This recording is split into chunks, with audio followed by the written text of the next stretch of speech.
it's so important to me. Well, first of all, I'm very surprised and honored by this esteemed organization to acknowledge the work that I've done. I'm quite moved by it. And second of all, I love the American Cinematheque. It's so important to the history of cinema, to the legacy of what has been made in the past, to protect it, to raise funds to make sure that the theaters are always there. The collective experience, there's nothing that tops that. Sitting on your couch, watching a film, tweeting about it does not equate sitting in a theater and reminding yourself that you are part of something bigger than who you are.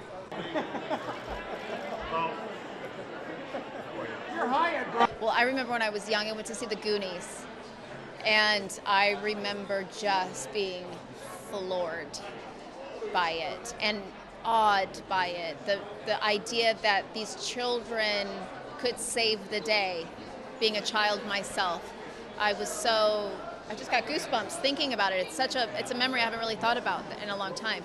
So yeah, from the very beginning, the cinema has been a transcendent place for me. It feels religious in a way because it does connect us to humanity. Jessica, can you turn left? Well, storytelling shapes culture. And so we not only have the responsibility for our generation, but the stories that we choose to tell will shape future generations. And that's what we should be focusing on, what we're putting out in the world, because it is a huge responsibility, especially in times like this. All the way back! Jessica, up here. Straight ahead, right top. Patty, to the left, Patty. Patty, all the way left. I think that Hollywood got a little too big, and there are too many people, and it got a little giant for the amount of movies we were really making. And so I think what we need to do is, I think that streaming showed us that diversity of content was missing in the large landscape of theatrical. And so I think we need to focus on quality, more diverse filmmaking, and the younger generation can do it with a lot less money and they have access to their own audience. So as scary as it is, I'm actually excited for the change because it will be great when it doesn't take as much money as it takes to make every single movie and that's all that's in the theaters. Do you think that could even make space for almost an indie reemergence? I think that's what's happening right now, and that's what should have happened. I think that the studios stopped making a diverse slate of films, and I think that theaters stopped having them. People like my mother who would go to the theaters all the time, there was nothing in the theaters for her anymore. So they've lost a big market. So hopefully everybody will, start making all kinds of movies and many more movies. And up here. Ryan, one time right here. Ryan. The proudest professional moment I've had is when I turned 25 and got a job on a soap opera in New York City.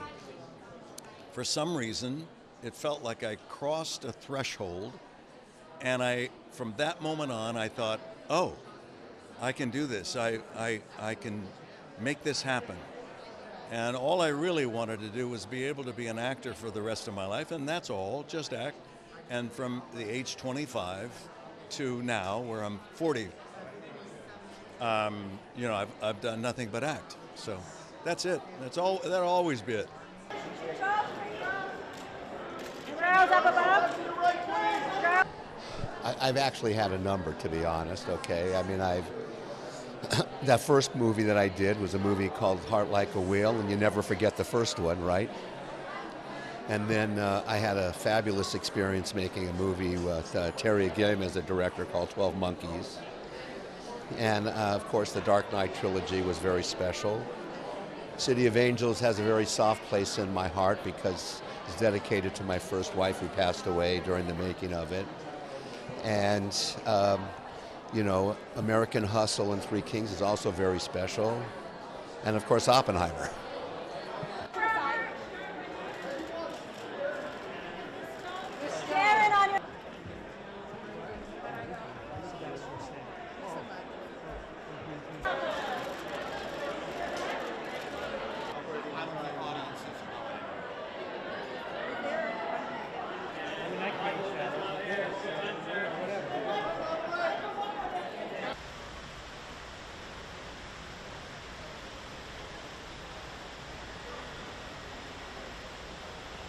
Thank you.